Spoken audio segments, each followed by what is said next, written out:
Welcome to our first ever OpenAI Dev Day.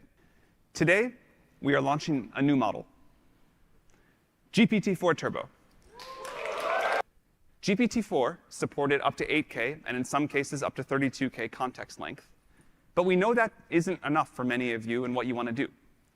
GPT-4 Turbo supports up to 128,000 tokens of context. We're also updating the knowledge cutoff. We are just as annoyed as all of you, probably more, that GPT-4's knowledge about the world ended in 2021. We will try to never let it get that out of date again. GPT-4 Turbo has knowledge about the world up to April of 2023, and we will continue to improve that over time. And with our new text-to-speech model, you'll be able to generate incredibly natural-sounding audio from text in the API with 6 preset voices to choose from. I'll play an example.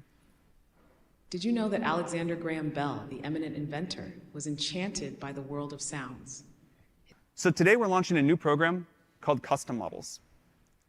With custom models, our researchers will work closely with a company to help them make a great custom model, especially for them and their use case using our tools. We're doubling the tokens per minute for all of our established GPT-4 customers so that it's easier to do more. And you'll be able to request changes to further rate limits and quotas directly in your API account settings. So we're introducing Copyright Shield. Copyright Shield means that we will step in and defend our customers and pay the costs incurred if you face legal claims around copyright infringement. And this applies both to ChatGPT Enterprise and the API.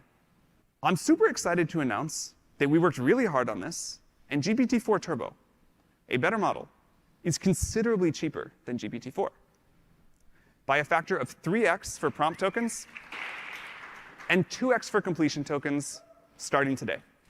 GPTs are tailored versions of ChatGPT for a specific purpose. You can build a GPT, a customized version of ChatGPT for almost anything, with instructions, expanded knowledge, and actions, and then you can publish it for others to use. We're going to launch the GPT store. You can list a GPT there, and we'll be able to feature the best and the most popular GPTs. Of course, we'll make sure that GPTs in the store follow our policies before they're accessible.